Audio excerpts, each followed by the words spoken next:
Let's get into this story about an Oregon dad named Michael Maiden, 57, of Lake Oswego, who was arrested for allegedly drugging young girls at his daughter's sleepover with homemade smoothies. We say allegedly because the case is still open and Mr. Maiden is pleading not guilty. The 3 young girls tested positive for benzodiazepine.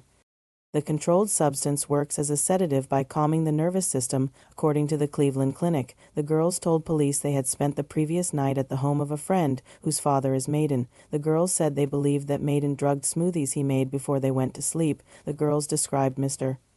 Maiden to be very involved with their activities during the sleepover. A detective says in the affidavit, Mr. Maiden had taken them to get their nails done, pick up a pizza for dinner, and directed their activities. The girls explained Mr. Maiden was constantly checking in on them and interjecting himself into their conversations. The document continued. The girls stated they played in the sprinklers, went in the hot tub, took showers, and got ready for bed at Mr. Maiden's direction. The girls stated they spent the majority of their time in the basement, where they were doing a spa night, watching movies while they did facials. Police say Maiden blended mango orange coconut smoothies, which he insisted that all 4 girls drink into servings. The affidavit states, Mr. Maiden specifically gave each of the girls specific colored reusable straws to distinguish their own drink. Mr. Maiden was adamant that the girls drink out of their own cups. According to the document, the girls consumed the drinks. Although one barely drank any at all despite Maiden's encouragement and making her a second serving, which she refused, that same girl said Maiden accused her and his daughter of switching their straws, and this upset him. After the girls chatted and watched television, they went to bed around midnight at the continuous prompts by Mr. Maiden. According to the affidavit, one girl reported to police that Maiden came downstairs at one point. She said she pretended to be asleep on the pull-out couch as he removed her arm, which was draped across her friend, and moved the friend to the other side of the bed. According to the affidavit, Maiden made a second trip downstairs, the affidavit states, and the same girl said she saw Mr. Maiden in the dim light place his finger underneath her nose, as if to see if she was soundly asleep. He then waved his hand in front of her face. The girl stated she pretended to be asleep. According to the affidavit, the girl told police she was scared and called and texted her parents, writing, Mom, please pick me up and say I had a family emergency. Elle, don't feel safe. I might not respond, but please come get me, crying emoji, please. Please pick up, please, please. Wow, MVP to this young girl who was aware that something wasn't right and was able to reach out to her parents.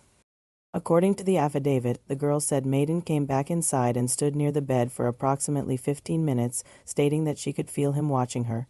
After he left, she continued texting people in hopes for a ride home. The girl told police that Maiden returned to the basement and went into the bathroom, which she said leads to the bedroom where the other girls slept. That girl then received a text message from her friend alerting her that she was outside.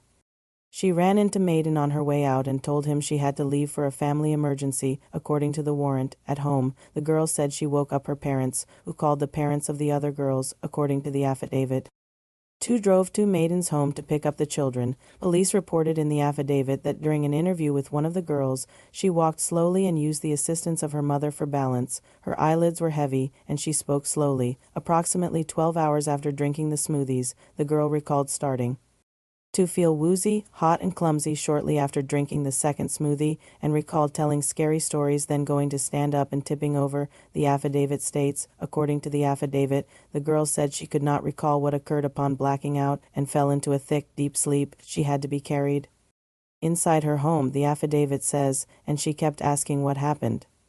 Before going to the hospital, Maiden was indicted on 9 counts. 3 counts of causing another to ingest a controlled substance, 3 counts of application of a schedule for controlled substance to another, and 3 counts of delivery of a controlled substance to a minor. As this case evolves, I'll bring some updates, comment, and let me know what you think about this case. I'll be giving my opinion and some advice to parents regarding sleepovers and letting your child play with friends in a separate video. So stay tuned. It's Regina Long with Not So Perfect Parenting.